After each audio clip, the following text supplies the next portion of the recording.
Generational wealth बनाना है, तो वो ट्रेडिंग से बन सकती है या लॉन्ग टर्म इन्वेस्टमेंट से? ये बहुत फैंसी है कहना कि लॉन्ग टर्म में पैसा बनता है। स्टॉक मार्केट में अगर आपको पैसा बनाना है ना, ऐसी कंपनियां होनी चाहिए आपके पास जिनके पास प्राइसिंग पावर हो। जो इंडिया में ऐसे हैं? टाइटन है जैसे, फॉर एग्जांपल पिछले 20 साल में आपका पैसा 20 गुना हुआ सिर्फ निफ्टी में। 8th wonder of the world, compounding. सब कुछ लुट गया स्टॉक मार्केट में, तो मतलब बर्बाद हो गए। जो गलतियां लोग स्टॉक मार्केट में करते हैं वो मेनली होती हैं 2-3। सबसे बड़ा किलर स्टॉक मार्केट में है वो है लेवरेज। क्या आज भी गोल्ड इन्वेस्टमेंट वैलिड चीज है? 200%। Gold is must in everyone's portfolio. Warren Buffett ने पेटीएम टॉप पे लिया, बॉटम में बेचा। इससे बड़ा एग्जांपल क्या हो सकता है कि स्टॉक मार्केट में हर कोई गलत पड़ सकता है। करंट फॉर्मूला होना चाहिए, income minus saving slash investment is equal to expenses. Oh, Donald Trump के बारे में हमें बताइए। एज एन इन्वेस्टर यार हम तो मतलब हिल गए हैं। लेट्स से अगले साल इस वक्त अक्टूबर नवंबर 2026, where does Anuj see the Nifty? Nifty हाँ, फिर से कहिए। देखिए, स्टॉक मार्केट का एक नियम है म्यूचुअल फंड का, the best time to start in SIP was 20 years ago. Absolutely. The next best time is today.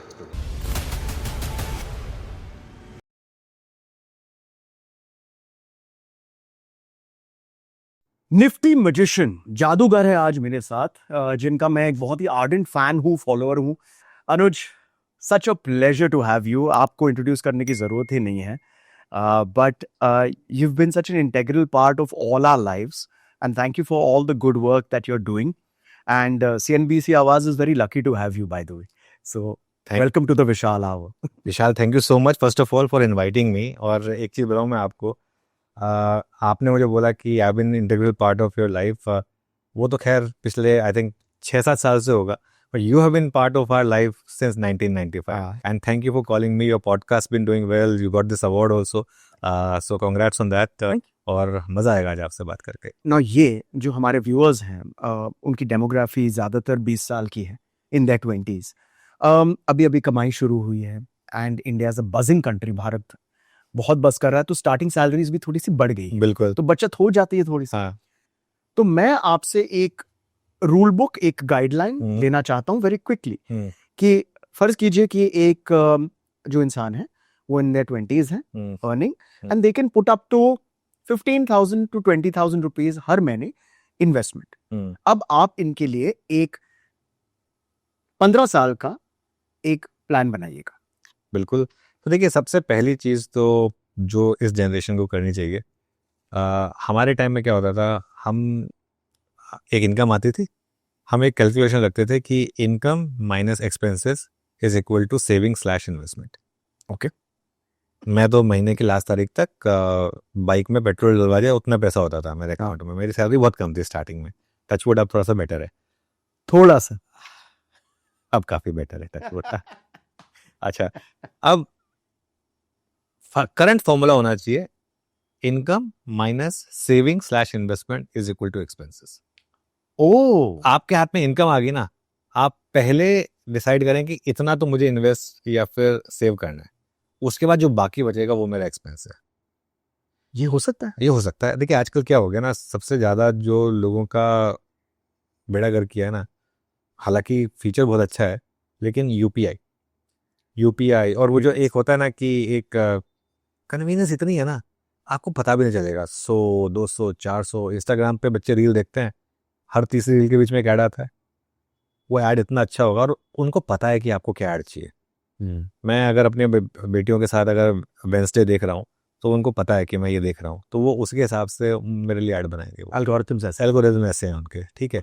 तो मैं थोड़ा सा टॉपिक को डाइग्रेस कर रहा हूँ, लेकिन पहले यहाँ पर आ गया तो इसके लिए तो ये मैं हमेशा एक चीज़ बोलता हूँ कि आपके पास ना 2 अकाउंट होने चाहिए। एक तो आपका जो प्राइमरी अकाउंट है वो, और एक आपका होना चाहिए ये जो यूपीआई के खर्चे वगैरह होते हैं ना, उसके लिए। तो आप पहले अपनी सेविंग करिए, वो करिए, उसके बाद अपने डिस्पोजेबल इनकम को इतना बोल दीजिए। ये नहीं कि पहले मैं इस साल पूरा जब खर्चे हो जाएंगे उसको जो बचेगा उसको मैं इन्वेस्ट कर लूंगा। जो आपने बोला ना कि 15-20 हजार इन्वेस्टमेंट के लिए होते हैं, but can we put numbers to it? यही क्या, इट विल बी बेटर। आज मेरी उम्र है 21 साल, और मैं चाहता हूं कि by the time I become 50 years old, मेरे पास कम से कम 5 करोड़ रुपए हो। अब आप मेरे लिए प्लान बनाइए कि when I am 50 years old, करीबन 30 साल के बाद मेरे पास 5 करोड़ रुपए हो। पॉसिबल? ज्यादा का टारगेट होना चाहिए विशाल। 5 करोड़ रखते हैं, आप ज्यादा बोल रहे हो। मैं तो कह रहा हूँ ज्यादा का टारगेट होना चाहिए। कितना?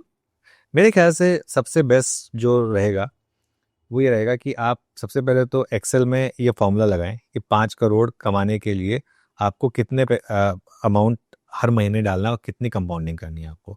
जैसे मेरा गोल्डन रूल है ये, और ये वेल डिफाइंड गोल्डन रूल काम करता है कि age 100 minus age should be put in equities. Correct. अगर आप 21 साल की उम्र में स्टार्ट कर रहे हैं तो 80% मोटा मोटी आप अपना इक्विटी में डाल, आपका इन्वेस्टमेंट अमाउंट आप 80% इक्विटी, और बाकी का 20%। बाकी के 20% में थोड़ा गोल्ड ले लीजिए, थोड़ा सा सेव करिए, एफडी में डालिए, थोड़ा सा रियल एस्टेट के लिए सोचिए। हाँ। ठीक है, बहुत लोग कहते हैं कि real estate is dead investment. मेरे तो जिंदगी की सबसे अच्छी इन्वेस्टमेंट रियल एस्टेट रही, लकीली। घर के तौर पे, लैंड के। मुंबई में जब मैं आया था तो मैंने घर लिया था सबसे पहले, बिल्कुल। तो मेरे लिए तो वो सबसे अच्छा रहा। तो आई थिंक 80% के करीब एक्सपर्टीज में डालिए, और उसमें एक चीज करिए। अगर आप अभी करियर की शुरुआत कर रहे हैं और अगर आप स्टॉक मार्केट में बहुत ज्यादा जानकार नहीं है ना, तो विद इन दैट 80% अगर उसको ब्रेक करें तो उसका आधा तो आप डाल दीजिए सीधा, और कुछ करने की जरूरत नहीं है विशाल। मैं सच बता रहा हूँ, निफ्टी का ETF, सिंपल निफ्टी का एक्सचेंज रेट। देखिए, अगर आपको भारत की ग्रोथ स्टोरी पर भरोसा है, पिछले 20 साल में आपका पैसा 20 गुना बना है निफ्टी, सिर्फ निफ्टी में। और कुछ करने की जरूरत नहीं है, सिंपल है, सिंपल अरिथमेटिक है। 20 साल पहले निफ्टी 1200 पे था, आज 24,000 पर है, 20 गुना पैसा बन गया। 20 साल में 20 गुना, अगले 20 साल में 20 गुना बन जाएगा। तो स्टार्टिंग पॉइंट मैटर करता है। अगर आपने 20 साल पहले इन्वेस्ट किया था तो जो 20 गुना है, अब वो 20 गुना का अगला 20 गुना 40 गुना नहीं होगा, वो 400 गुना होगा। बिल्कुल, कंपाउंडिंग। कंपाउंडिंग ये होती है 8th wonder of the world, compounding. बिल्कुल। तो निफ्टी ETF में हर महीने SIP करिए, और एक मेरा फॉर्मूला है, अगर 10% निफ्टी करेक्ट हो तो 10 महीने की SIP एक साथ डाल दीजिए। 20% अगर निफ्टी करेक्ट हो, कई बार होती है 20% की करेक्शन, बहुत रेयर होती है लेकिन हो जाती है। हाँ। हमारे टाइम में 3 बार हो चुकी थी। तो 20 महीने की जितनी SIP एक बार में लमसम कर दीजिए, अगर है आपके पास तो। अगर है आपके पास तो, एंड मतलब होना चाहिए होपफुली। बस ये अगर आप एक सिंपल फॉर्मूला रखेंगे ना, आपका काम हो गया। तो यहीं पर 5 करोड़ बन गए। यहीं पे 5 करोड़ बन गए। देखिए, यहीं this is only 40% of your investment. बिल्कुल, है ना? बिल्कुल। 50% अगर आप कंसिस्टेंटली, और अगर आप एक डिसिप्लिन के साथ करेंगे। यहाँ पे मैंने एक बात की है तो एक चीज थोड़ा सा कहना जरूरी होगा। एक सेबी का रूल है ये बात कहना जरूर कि past investments are not like, you can't extrapolate them. और इन्वेस्टमेंट आप करें म्यूचुअल फंड में, वो मार्केट रिस्क होता है एक। तो अगर आप निफ्टी ETF में भी इन्वेस्ट कर रहे हैं तो एक मार्केट रिस्क रहेगा, तो वो डिस्क्लेमर हमेशा होना चाहिए। लेकिन एक मोटा मोटी आप मान के चलिए, भारत, मैं तो ये कहूंगा कि पिछले 20 साल जो भारत ने ग्रोथ की है, अगले 20 साल उससे ज्यादा ग्रो करने वाले हैं। I hope so as well. देखिए, स्टॉक मार्केट का एक नियम है म्यूचुअल फंड का, the best time to start in SIP was 20 years ago. Absolutely. The next best time is today. Very well said. तो simple. But let me get you back to this. हाँ। तो 80% आपने equity में डाल दिया, उसका 50% जो है वो आपने मतलब निफ्टी में डाल दिया, निफ्टी ETF में डाल दिया जी। उसके अलावा बाकी थोड़ा सा डाइवर्सिफाइड फंड में डाल दें, flexi cap fund, mid cap fund, small cap fund, और थोड़ा मैं कहूँगा हिम्मत करके, थोड़ी रिसर्च करके, 3-4 स्टॉक्स में डाल दिए। 10-15% टू स्टार्ट। 10-15%। उसको चाहे तो आप 5-6 स्टॉक्स में डिवाइड कर दें इक्वली। देखिए, इसमें होगा क्या ना, इसमें आपको पता नहीं चलेगा कि कब कौन सा स्टॉक 100 बैगर या 200 बैगर बन जाए। हो सकता है कि आप 5 स्टॉक में इन्वेस्ट करें, 4 जीरो हो जाए, लेकिन 5वां अगर 100 बैगर हो गया ना, तो ये जो VC इन्वेस्टमेंट करते हैं क्या करते हैं? बिल्कुल यही तो करते हैं जी। ये 25 स्टॉक पे बेट लगाते हैं, उनमें से उनको पता है कि 10 तो गायब हो जाने हैं, 10 स्टार्टअप तो रहेंगी ही नहीं, वो पैसा तो जीरो होने वाला है। वो उनको पता है, ऐसा नहीं है कि वो पागल है, लेकिन उनको उस समय ये नहीं पता कि इनमें से कौन अगला अमेजोन बन जाएगा, कौन अगला फ्लिपकार्ट बन जाएगा, Who knows, कौन अगला जोमेटो बन जाएगा। जिसने उबर में इन्वेस्ट किया था उन्हें मालूम ही कौन अगला उबर बन जाएगा। कर रहे हैं। एग्जैक्टली, किसी को नहीं पता ये बात। तो इसके लिए यही, इसीलिए, लेकिन इसका मतलब ये नहीं कि आप किसी भी स्टॉक में पैसा डाल दें। नहीं, आपने कहा कि आप सिर्फ वो 10% को खरीदिए, क्योंकि आपके बैलेंस उसको भी रिसर्च करके डालिए। ट्रेडिंग से बचिए थोड़ा सा। अगर आप स्टार्ट कर रहे हो तो, मैं ये नहीं कहता कि ट्रेडिंग खराब है जी, लेकिन अगर आप स्टार्ट कर रहे हैं ना, आई डोंट नो, एक मैं ट्रेडिंग को हमेशा रिलेट करता हूँ पोकर से। अगर जो लोग पोकर खेलते हैं, जैसे मैं I am a big poker buff, okay. हाँ। तो अगर आप आपका लग रहा है पोकर फेस से, इनका जो पोकर फेस है ना बहुत ही स्ट्रेट। मैंने बोला सर ऑफ, मैंने बोला था कि सर अनुज कम ऑन यार गिव मी सम स्टॉक टिप्स, इनका फेस था। और नेक्स्ट क्वेश्चन था, और क्या खाएंगे आप? हाँ मैं ये खाऊंगा। मतलब पोकर तो आप बहुत अच्छा खेलते हो। नहीं तो पोकर में ना क्या होता है कि शार्क्स होती हैं टेबल पे, और वो फिशेस को ढूंढ रही होती हैं, छोटी फिश होती हैं, तो उनको खाना होता है उन्हें। वो वेट करती हैं कि कब छोटी मछली आएगी, कब छोटी मछली आएगी, एक एक दो दो घंटा वेट करती हैं। जैसे छोटी मछली आती है उसको निकल जाती हैं वो। तो मार्केट में ना, ट्रेडिंग में आजकल यही हो रहा है। ये जो आपके सब ये हेज फंड्स हैं, आपने जेन स्टेट का नाम सुना ही होगा, पूरा का पूरा मामला सुना ही होगा। ये वेट कर रहे हैं कि बस लोग आए। क्या ना, टेम्पटेशन इतनी है ना आजकल, ऑप्शंस की टेम्पटेशन इतनी है, 5 रुपए का ऑप्शन 50 हो गया, बीच बीच में हो भी जाते हैं वो कसीनो का रूल है, वो आपको बीच बीच में ना कमा के देगा, तभी तो आप दोबारा आएंगे। बीच बीच में एक बार होगा आपका 5 रुपए का ऑप्शन 20 रुपए पे या 25 रुपए हो जाएगा, लेकिन लॉन्ग अगर आप उसको एग्रीगेट करेंगे ना पूरा, वो आपका लॉस मेकिंग रहेगा। हाँ जी, तो मैंने सुना है। टेम्पटेशन, ट्रेडिंग की टेम्पटेशन से शुरू में बची। तो ये तो गैम्बलिंग हो गया ना। ये तो गैम्बलिंग हो गया, हम्म। वीकली ऑप्शंस तो गैम्बलिंग बन गया था एक्चुअली। हम्म। तो उससे बचिए थोड़ा सा, लेकिन ट्रेडिंग बुरी नहीं।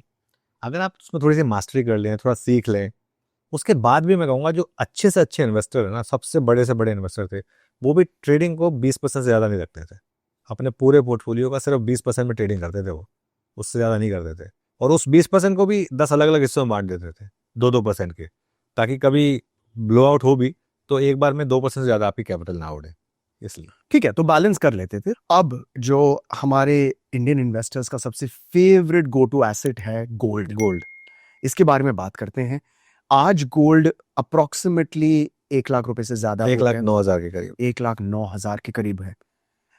आज भी ये सब आपसे पूछते होंगे, क्या आज भी गोल्ड इन्वेस्टमेंट एक वैलिड चीज है? 200% आज भी है, 10 साल बाद भी रहेगी, 100 साल बाद भी रहेगी, 50 साल पहले भी थी, हमेशा रहेगी। Gold is must in everyone's portfolio. सोना है सदा के लिए, हीरा नहीं है, सोना है। बिल्कुल। और सोना देखिए, एक चीज समझिए, बस सोने से बेहतर चीज क्या हो सकती है? आप उसको यूज भी कर सकते हैं, उसके ऑर्नामेंट्स बनाइए, उसको जब मर्जी पहनिए, और उसको साथ साथ, अगर आपने जैसे मैं मेरी जब शादी के टाइम पे सोना लिया था, तब मेरे ख्याल से 15,000 रेट था, आज 1,10,000 पर आ गया। तो वो ज्वेलरी यूज भी हुई है पूरे टाइम, और साइड बाय साइड उसका रेट भी बढ़ा है, तो क्या तकलीफ है? बिल्कुल, है ना। और क्या होता है, अच्छा आपको पता है पिछले 6 महीने में चाइना ने कितना गोल्ड खरीदा है? हाँ। गूगल करके देखिएगा, बताइए। एग्जैक्ट नंबर तो मुझे पता नहीं है, लेकिन जो एक वर्ल्ड के एक हाईएस्ट पेस पे वो गोल्ड खरीद रहा है। ये क्यों हुआ? ये क्यों हो रहा है? क्योंकि रशिया यूक्रेन की जब लड़ाई हुई थी, तब रशिया को का जितना भी वो फॉरेन बैंक्स में जो डॉलर डिनोमिनेटेड एसेट्स थे, सब पर फ्रीज लगा दिया गया। क्या कर लोगे अब आप? आपके पास मान लो डॉलर है, बैंक ही बंद हो गई, वो तो क्या कर लोगे? आपके पास बैंक में पैसा रखा है, बाई चांस अभी जैसे नेपाल वाला मामला हो गया, या कहीं जैसे बांग्लादेश वाला मामला हो गया, अपराइजिंग हो गई, आप क्या कर लोगे? आपके पास एक गोल्ड है ना, फिजिकल गोल्ड है या कुछ है, तो आप एटलीस्ट, आपके पास एक कंफर्ट है, करेक्ट, कि वो एक नेचुरल हेज है अगेंस्ट एनीथिंग। ये तो फिजिकल गोल्ड की बात होगी, लेकिन आप अगर डिजिटल गोल्ड खरीदे नहीं नहीं, मैं तो फिजिकल गोल्ड में बिलीव करता हूँ। मेरा ये मानना है कि मैं धनतेरस पर एक सिक्का खरीदता हूँ। अच्छा। हर साल धनतेरस पे एक सिक्का खरीदता हूँ, और बाकी बीच बीच में अपने बच्चों के लिए जैसे कभी ज्वेलरी बनवा दी, कर दिया, तो वो मतलब ज्वेलरी में तो मेकिंग चार्जेस वगैरह हो जाते हैं, लेकिन थोड़ा सा ओवरऑल है, लेकिन ठीक है ओवरऑल। लेकिन फिर भी या फिर गोल्ड का कॉइन खरीद लिया हर धनतेरस पर। मैं I am a big big big believer in gold, हमेशा रहा हूँ मैं। और ये मेरा पब्लिक व्यू है। मैं, अगर आप मेरे 20 साल पुराना भी, अगर आप 20 साल तक ज़्यादा हो गया, तब तक तो मैं ऑनर इतना नहीं आ रहा था। अगर आप मेरा 10 साल या 15 साल पुराना व्यू भी सुनेंगे ना, मैंने हमेशा वकालत की है कि थोड़ा गोल्ड आपके पोर्टफोलियो में जरूर होना चाहिए। You have always been bullish on gold. Always been bullish. Let's talk about silver. Silver इस समय गोल्ड से भी बेटर है, क्योंकि सिल्वर थोड़ा सा अंडर वैल्यूड है कंपेयर टू गोल्ड। दिक्कत क्या है कि सिल्वर को आप सिर्फ सिल्वर को तो आपको डिजिटली लेना हाँ, पड़ेगा, फिजिकली तो बहुत फिजिकली बहुत ज्यादा हो जाएगा ना। गोल्ड का क्या है, 10 ग्राम का 1,10,000, फिर सिल्वर वो आपको 1 किलो खरीदना पड़ेगा, तो इसके लिए वो थोड़ा सा इशू हो जाता है सिल्वर को लेकर। लेकिन वो भी होना चाहिए, आपके सिल्वर भी होना चाहिए। सिल्वर, मैं गोल्ड और सिल्वर दोनों पे काफी बुलिश रहा हूँ। फेड की रेट कट की साइकिल शुरू होने वाली है, जी। हिस्टोरिकली गोल्ड और सिल्वर उसमें मैसिव आउट परफॉर्म करते हैं। ऑलराइट, तो this is a good time if you want. आज भी आपके हिसाब से बिल्कुल। गोल्ड इज अ देखिए गुड। दुनिया बदल गई है, डोनाल्ड ट्रम्प के आने के बाद दुनिया बदल गई है। टैरिफ ये सब वो सब जो हो रहा है, डॉलर की उतनी वैल्यू बची नहीं है अब। जो आप देखें तो उस हिसाब से अब सब gold, silver, crypto currencies, bitcoin to be precise, सब इथेरियम, हाँ। बट मेरा मेरा मानना है कि अगर आपको क्रिप्टो ही करना है तो सिर्फ बिटकॉइन, बिटकॉइन। सिर्फ bitcoin. I am a believer in Ethereum. Okay, शायद आप जानते नहीं है, लेकिन मेरा एसोसिएशन क्रिप्टो करेंसी से हुआ कोविड के वक्त, जब एनएफटीज, हाँ हाँ मैं इंडिया का और दुनिया का सबसे पहला, I made the world's first NFT funded film, the world's first. अच्छा जी हाँ, ये जियो हॉटस्टार पर इल्म करके एक फिल्म है। अच्छा जी हाँ, तो क्या हुआ कि कोविड के वक्त मैं एनएफटीज बनाना मैंने शुरू किया। अच्छा, हाँ हाँ मुझे याद है, आपने 1-2 ट्वीट देखी थी जी जी, और उस वक्त हम, that's when we got in हाँ टच। हाँ हाँ आई रीच्ड आउट टू हाँ हाँ एंड ये बिके, और उससे इथेरियम में अर्निंग हुई, हाँ जो बस रख लिया। हाँ अब एक मोमेंट आया कि सोचा कि यार इसे बेच देते हैं, पूरा टैक्स पे कर लेते हैं, और जो पैसे आएंगे हाँ उससे एक फिल्म बना लेते हैं, प्रॉपर फिल्म। हाँ हाँ, तो वो बना दी, और उसी पैसों से बनाई, फिएट में कन्वर्ट करके, हाँ और बनाकर रिलीज भी कर दी। हाँ और ये दुनिया का सबसे पहला एनएफटी फंडेड फिल्म। हाँ and I am also India's first NFT in actor who is sold N NFT. वाह।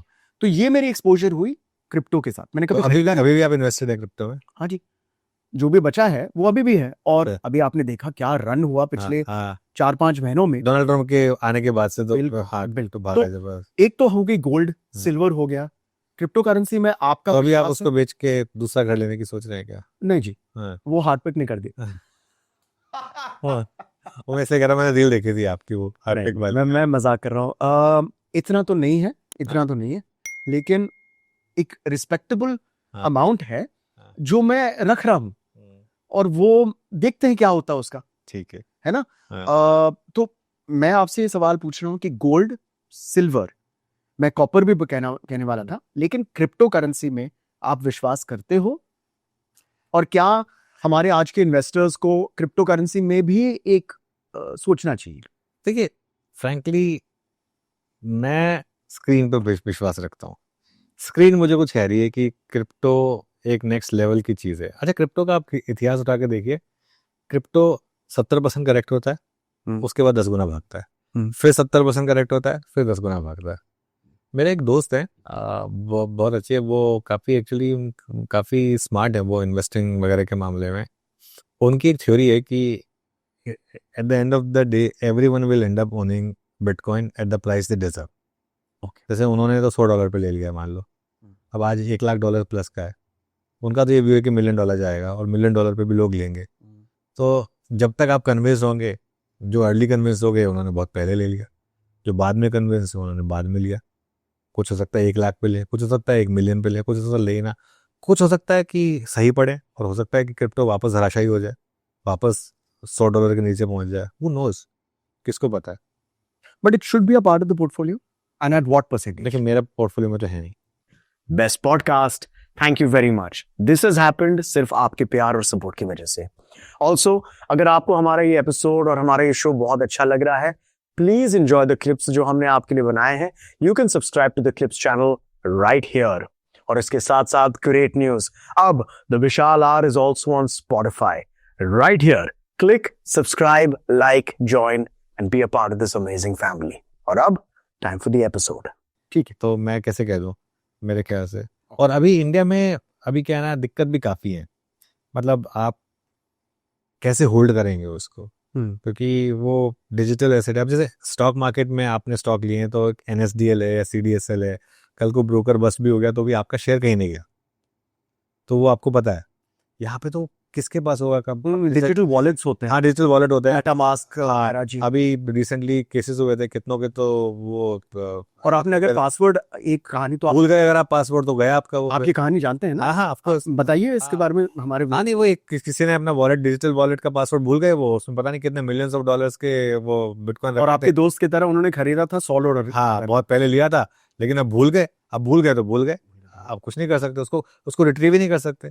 तो ये सब रिस्क तो रहेंगे, लेकिन देखिए, मैंने तो आज तक कभी बिटकॉइन खरीदा नहीं। ठीक है, इस लेवल पे लेने में डर भी लगता है, सच बताऊं। Okay, fair enough, fair enough. और अगर हो भी तो 1 और 2%, मे बी 3%। अगर देखिए, अगर वो बिटकॉइन की ये वाली कहानी जैसे पिछली बार होती रही है, इस बार भी अगर 60-70% गिर गया ना अगर, और अगर दिखा उसके बाद कि अब रिकवर हो रहा है, तब मैं ले लूंगा, अभी तो नहीं लूंगा। और एक चीज है कि आप क्रिप्टो करेंसी, स्पेशली बिटकॉइन, आप फ्रैक्शनल खरीद सकते हैं। बिल्कुल, एक तो आजकल कोई ले भी नहीं सकता। $1 लाख का अगर बिटकॉइन है तो 80 लाख रुपए, मतलब 1 करोड़। फ्रैक्शनल के बारे में जरा बताइएगा प्लीज। फ्रैक्शनल का मतलब बहुत सिंपल है। अच्छा, यूएस में आप फ्रैक्शनल शेयर भी ले सकते हैं। बिल्कुल। जैसे अभी हमारे यहाँ एमआरएफ का शेयर 1.5 लाख का है, वॉरेन बफे का शेयर 10 लाख प्लस का हो गया है। तो अब आपको एक शेयर लेना तो नहीं ले सकते ना, तो आप फ्रैक्शनल शेयर का मतलब है कि आप 0.05 शेयर भी ले सकते हैं, टुकड़ों टुकड़ों में। टुकड़ों टुकड़ों में। ठीक है, तो भाई ये कौन सा रूल है कि एक ही शेयर होना चाहिए?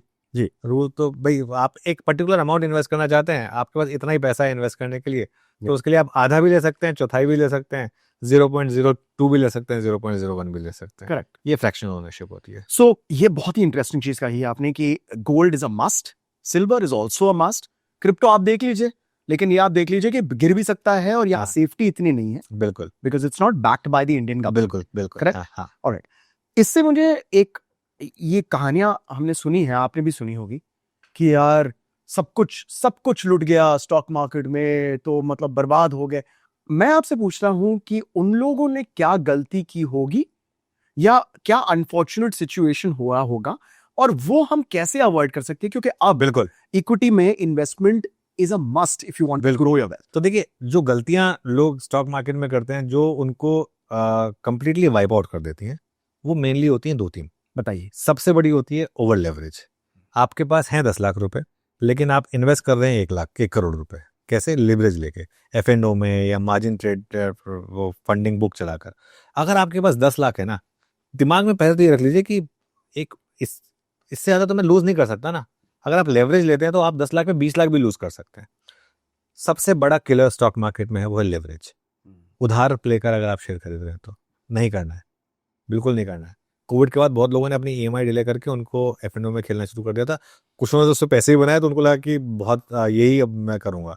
और मैं क्या बताऊं, मतलब मैं तो इतने लोगों को जानता हूं जिन्होंने अपने म्यूचुअल फंड जीरो करके, अपनी वाइफ की ज्वेलरी बेच के, ट्रेडिंग के चस्के में पैसा लूज किया है। तो वो नहीं करना है। दूसरा, लोग कहाँ पर गलती करते हैं, ओवर साइज बेट लगा लेते हैं एक ही स्टॉक में। अब अगर आपको लग भी रहा है ना कि दुनिया का सबसे अच्छा स्टॉक है, आप कभी भी अपने सारे अंडे एक बास्केट में नहीं डाल सकते, नहीं कर सकते। बिल्कुल। आपको डाइवर्सिफाइड पोर्टफोलियो रखना ही होगा। किसी एक स्टॉक में ज्यादा कॉन्सेंट्रेटेड बेट रख सकते हैं, वो अलग बात है। और तीसरा, अगर आपको लग रहा है कि आप गलत पढ़ रहे हैं, अगर मार्केट आपको कुछ कह रही है, तो अपने ईगो को साइड में रखिए और अपना पैसा लॉस पे ही सही लेकिन बुक कर लीजिए। अपने लॉसेस को कट करना सीखिए। देखिए, जो लोग, मैं एक एग्जांपल देता हूँ बार बार लोगों को, यूनिटेक का। चलिए, आपने मान लो 1000 रुपये में इन्वेस्ट करा, वो स्टॉक 800 हुआ, 800 पे नहीं निकले, 700 पे निकलिए, स्क्रीन आपको चिल्ला चिल्ला के कह रही है मैं उसी स्टॉक से वापस रिकवर करूंगा। ये थॉट प्रोसेस में लोग बर्बाद हो जाते हैं। करेक्ट। क्योंकि वो स्टॉक पे 700 वाला जाके 7 रुपये हो जाता है फिर, और वो आपको फिर मौका भी नहीं देता। उसके बाद फिर वो एक बार डाउन सर्किट लगना शुरू होता है, फिर मौका नहीं मिलता। स्टॉक मार्केट में एक बेसिक रूल है, अपने लॉसेस को ब्रूटली कट करिए और अपने प्रॉफिट को कैरी करिए, बड़ा बनने दीजिए। लोग उल्टा करते हैं, जैसे ही प्रॉफिट बनता है बुक कर लेते हैं।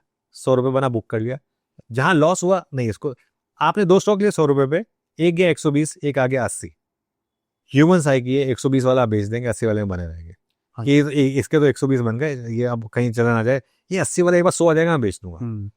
एक साल बाद पता क्या होगा, वो 120 वाला 150 पहुंच चुका होगा, ये 80 वाला 50 हो चुका।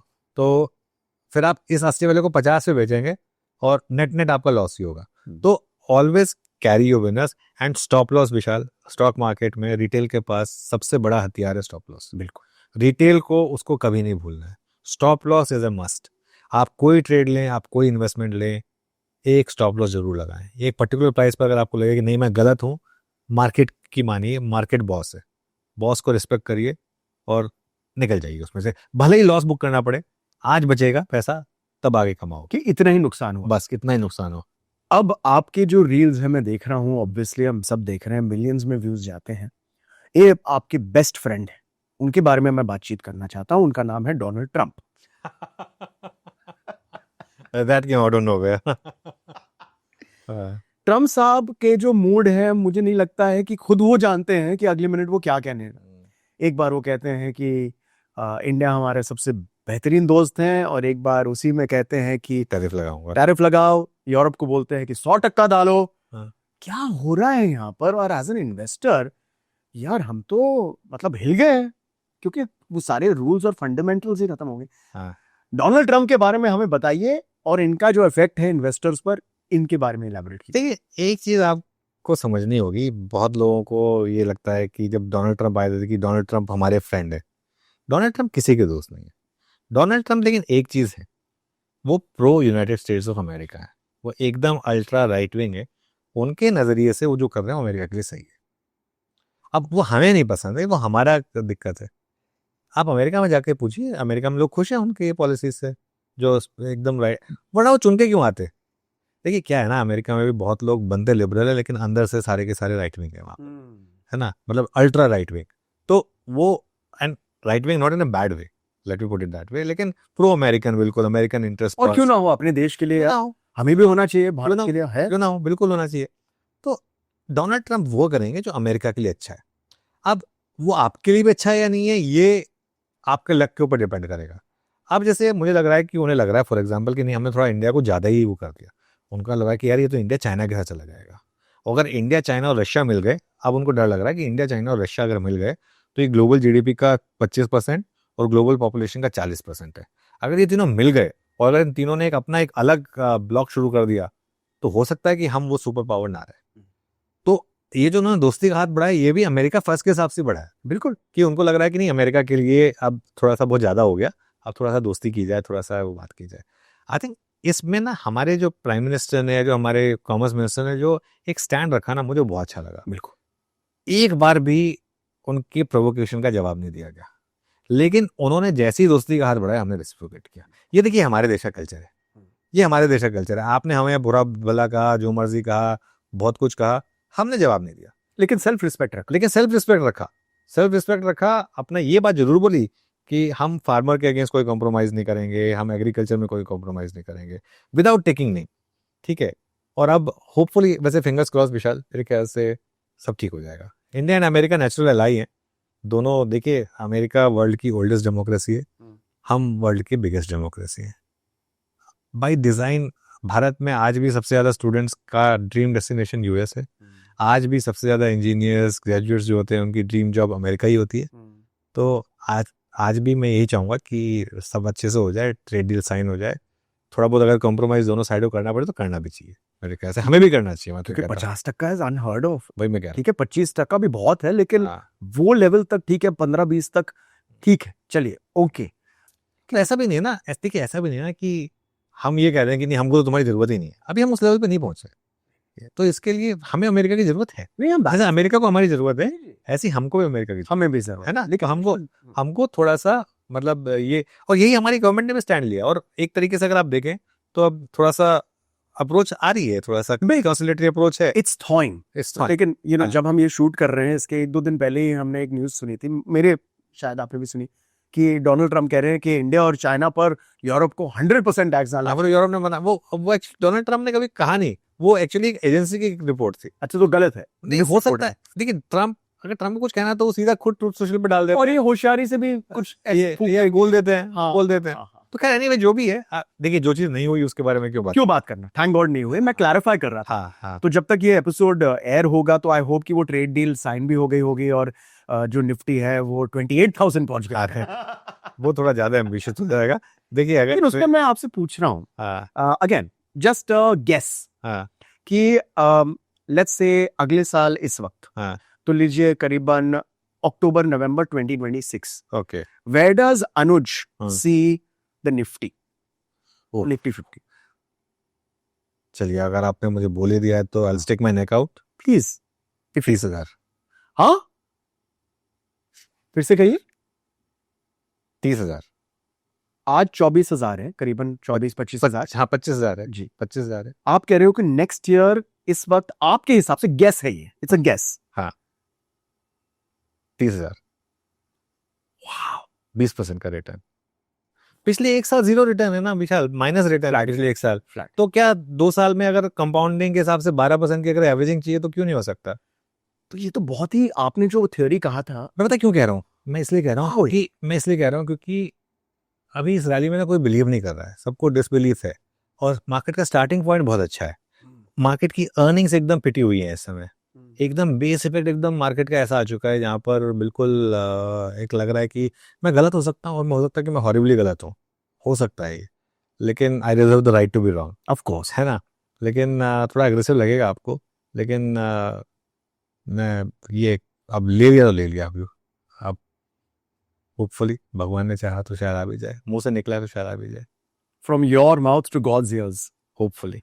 I hope it happens. And I'm actually, even I'll stick my neck out. मैं एक्सपर्ट तो नहीं हूँ, हाँ। लेकिन एज एन इन्वेस्टर हाँ। मैं भी भारत की कहानी में बहुत विश्वास करता हूँ। एंड आई थिंक अगर आपके पास एक 5 साल का पर्सपेक्टिव है, तो ये एक मौका है जब हमें एक स्टॉक मार्केट ने मौका दिया है टू मेक जनरेशनल वेल्थ। बिल्कुल। अच्छा भैया, एक चीज बताऊं मैं आपको। अब पता है क्या है, नंबर्स ना कई बार हम बहुत ज्यादा सोच के ना लगता है कि बड़ा ना। आज 25,000 पे हम, आप सपोज करिए एक साल में 12% रिटर्न मिलता है, तो 28,000 पे तो आप वैसे ही पहुंच गए। और उसमें 2,000 पॉइंट तो ऐड करें। 2,000 पॉइंट क्या हम पिछले एक साल की अंडर परफॉर्मेंस को नहीं खत्म कर सकते? देखिए, मैं इसमें ना 2-3 अजम्पशन ले रहा हूँ, लेकिन ये चीज को समझना होगा। सबसे बड़ी अजम्पशन मैं ये ले रहा हूँ कि जो जीएसटी कट आया है, ये पूरा का पूरा ट्रांसलेट होगा और इसका पूरा का पूरा इम्पैक्ट अर्निंग्स में दिखाई देगा। ठीक है, सरकार ने इससे पहले जो बजट में टैक्स कट किया था, अगर अगले साल उन्होंने और थोड़ा सा ऐसे स्टेप्स ले लिए तो ठीक है। और ये जो रेट कट्स वगैरह हुए हैं, इनका अगर इम्पैक्ट दिखने लगा, मॉनसून अच्छा था इस वजह से, तो ये मैं व्यू ले रहा हूँ। और विद द नॉलेज कि मैं गलत पढ़ सकता हूँ, लेकिन ये मेरा व्यू है। और अनुज भाई इतना गलत नहीं होते। मैंने, ये मेरी नोट, ये मैं कह रहा हूँ, ये मेरा। विशाल कई बार गलत पढ़े, और जब गलत पढ़ते हो देखिए क्या होता है। लेकिन एक चीज बताऊँ मैं आपको, गलत पढ़ना ना अच्छा है। Good, exact. अच्छा है, क्योंकि देखिए आप हर बार अगर सही होंगे ना, हाँ। तो फिर कहीं ना कहीं फिर आपके अंदर एक ईगो आ जाएगा, एक ओवर कॉन्फिडेंस आ जाएगा। मार्केट क्या है ना, मार्केट आपको ना जमीन पे रखता है। जब भी आपको लगने लगता है ना कि आप बिल्कुल बहुत महान हो गए, आपको सब कुछ आ गया, मार्केट ऐसा पटकी देता है ना आपको। मैं आपको बताऊं, मैंने पिछले साल की बात है, पिछले साल मेरी काफ़ी निफ्टी प्रोडिक्शन सही आ रही थी। मैंने एक करके मैंने लेवल्स बताए थे, वो सब सही आ रहे थे। फाइनली मैंने एक अग्रेसिव व्यू लिया कि अब अगला निफ्टी का टारगेट 27,272 होगा। और वो 26,000 से थोड़ा ऊपर जाने के बाद जिस तरीके से निफ्टी नीचे आया और वो 21,000 तक गया ना, तो 21,000 तक जब वो गया, 21-22,000 तक जब वो गया, तो बहुत ट्रोलिंग हुई थी। लेकिन मैं तब भी यही कहूंगा कि मतलब ठीक है, उस समय थोड़ा सा ज्यादा अग्रेशन में मैंने व्यू ले लिया था। आज भी हो सकता है कि मैं थोड़ा सा अग्रेसिव हो रहा हूँ, लेकिन एक गट फीलिंग है तो इसके लिए बोल दिया।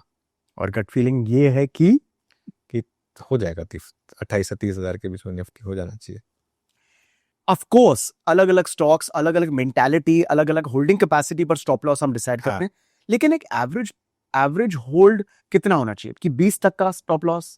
मैं देखिए परसेंटेज, जहां पर आपको लगे कि आपकी इन्वेस्टमेंट गलत हो गई, किसी से गलत हो गई, या तो अब कई बार क्या होता है, स्टॉक्स 40-50% गिरने के बाद भी भागते हैं ऊपर शायद। अगर आपको कन्विक्शन है कि नहीं ये तो सूनर और लेटर रिवर्स करेगा, तो आप उसको 20% पे भी होल्ड कर सकते हैं। कई बार आप 5% के, जैसे अब थीम्स होती हैं, मेटल्स है, मेटल्स में मेरा मानना है कि आपको 5% का स्टॉप लॉस लगाना चाहिए।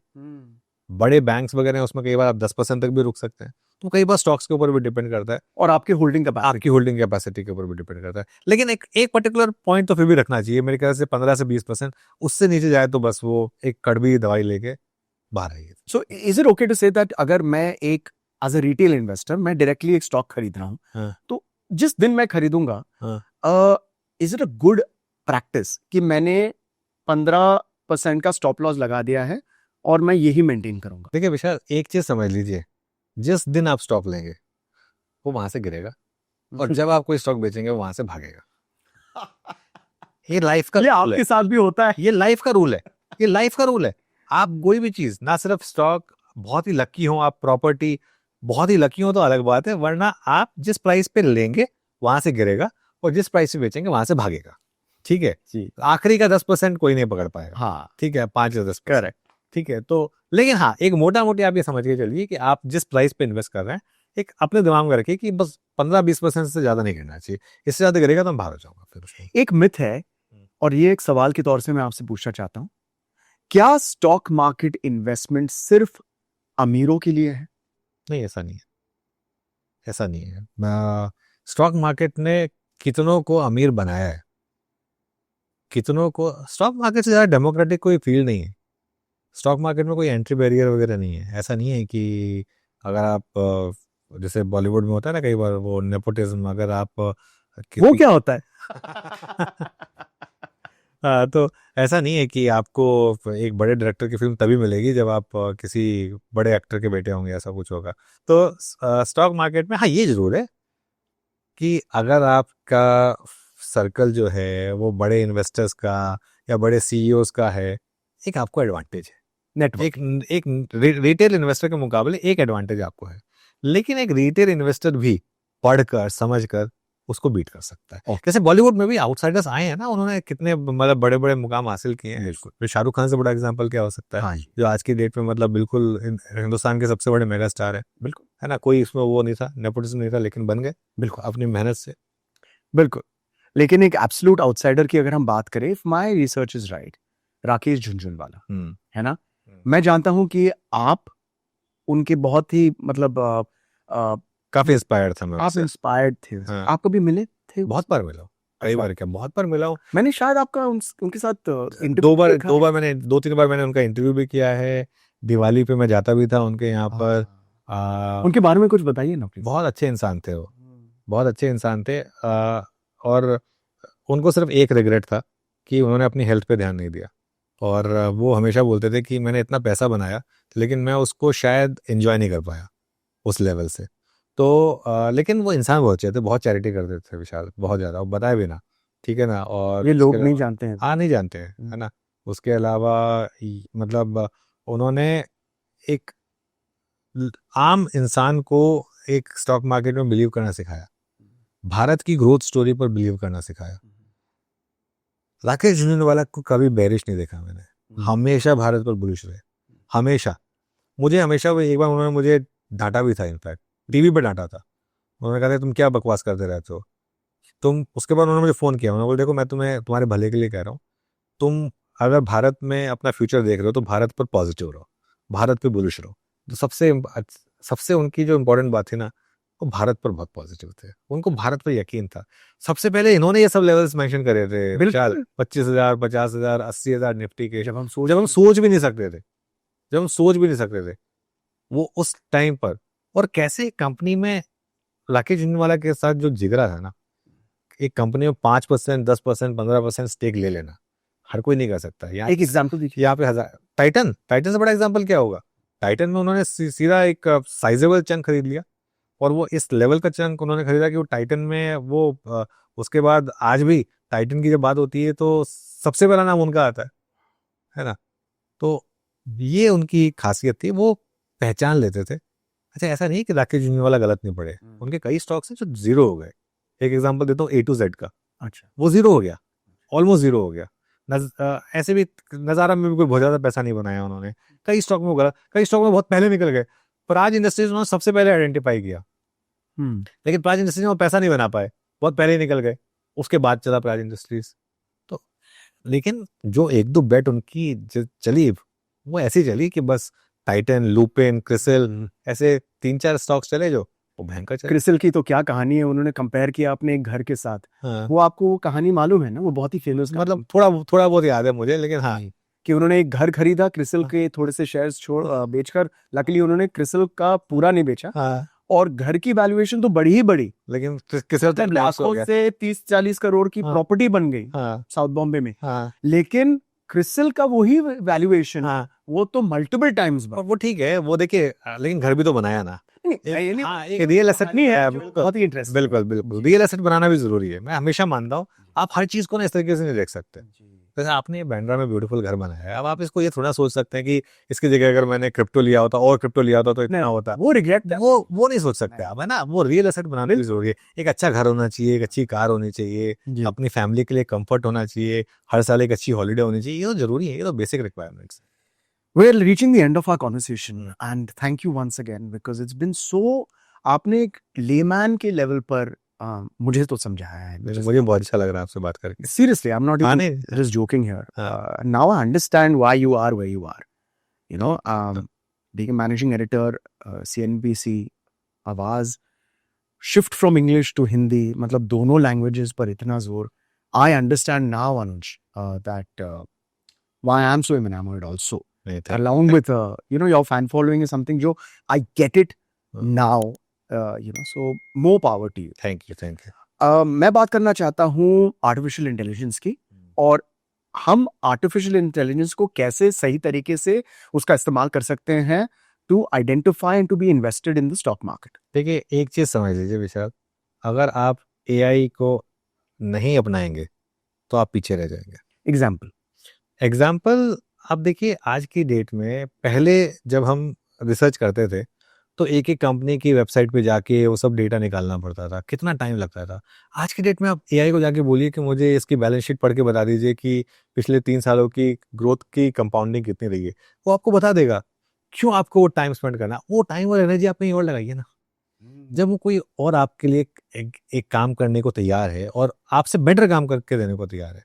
अब हम न्यूज़ डिपार्टमेंट में कोई भी न्यूज़ हिट करती है बीएससी को, हम उसको पहले पढ़ते थे, उसके बाद उसकी जिस बनाते थे, उसके बाद उसके फ्लैशेस बनाते थे और सब करते थे। आज की डेट में हमारा एक एआई का सॉफ्टवेयर है, जैसे ही कोई बीएससी पे कोई न्यूज़ हिट कर दी है, वो उसके फ्लैशेस और उसके ग्राफिक्स बना के हमें दे देता है। सिंपल एंड इमीडिएट और एक्यूरेट। कोई स्पेलिंग मिस्टेक नहीं होगी उससे, कोई ग्रामेटिकल मिस्टेक नहीं होगी उससे। हम तो फिर भी स्पेलिंग मिस्टेक करेंगे, ग्रामेटिकल मिस्टेक करेंगे, वो नहीं करेगा, एआई नहीं करेगा, है ना। तो फिर क्यों आप अपना टाइम उसमें स्पेंड करें। लेकिन आजकल लोग, ऑफ कोर्स, आपको एक पावरफुल इंस्ट्रूमेंट को अच्छी तरह से यूज भी करना चाहिए। बहुत सारे लोग एआई को यूज कर रहे हैं प्रिडिक्ट करने के लिए कि मैं कौन सा स्टॉक खरीदूं। नहीं, वो गलत, वो नहीं होगा, वो एआई कर भी नहीं पाएगा। वो एआई क्यों नहीं कर पाएगा? क्योंकि स्टॉक मार्केट में grid and fear, stock market चलती है ग्रीड एंड फियर से। वो मशीन कभी आइडेंटिफाई नहीं कर पाएगी। लकीली ह्यूमन सेंटिमेंट को मशीन कभी नहीं कर पाएगी। करेक्ट, एटलीस्ट अब तक तो नहीं कर पाई है, अब तक आगे भी नहीं कर पाएगी, होपफुली। पता नहीं क्या क्या करता है। सो आप कह रहे हो कि यू मस्ट यूज एआई। आपको एआई इम्प्लीमेंट एआई करना, मैं काफी यूज करता हूँ। मैं चैट जीपीटी बहुत यूज करता हूँ। हाँ जी, मैं बहुत यूज करता हूँ चैट जीपीटी। हाँ, ओके। अनुज जी, आप खुद स्टॉक मार्केट में इन्वेस्ट क्यों नहीं करते? बहुत लोगों ने सवाल पूछा है। अच्छा, बहुत लोगों ने सवाल पूछा है कि अगर आपको इतनी ही नॉलेज है, इतना आप सटीक पढ़ते हैं, अगर thank God for that, God's grace, तो आप खुद क्यों नहीं इन्वेस्ट करते हैं? तो उसका जवाब मैं ये देता हूँ कि देखिए, एक कहता है ना, वृक्ष अपना फल खुद नहीं खाता है, उसका जन्म ही होता है दूसरों को फल देने के लिए। प्लस मेरा ये मानना है विशाल कि मैं जो कमेंट्री करता हूँ ना, वो कम्प्लीटली अनबायस्ड हो। अच्छा, ऐसा नहीं कि मैं इन्वेस्ट नहीं करता हूँ, मैं बहुत रेयरली, बिल्कुल जब अपॉर्चुनिटी आती है, अनलिस्टेड में तो मैं इन्वेस्ट करता ही हूँ। म्यूचुअल फंड में तो क्या मैं रेगुलरली इन्वेस्ट करता हूँ जी, वो म्यूचुअल फंड में तो मेरा खैर हर महीने का एसआईपी मेरा फिक्स्ड है, और कितने सालों से हो गए हैं मुझे 12-13 साल से ऊपर हो गए हैं म्यूचुअल फंड में एसआईपी करते हुए, वो मेरा फिक्स्ड है। अनलिस्टेड में मैं इन्वेस्ट करता हूँ।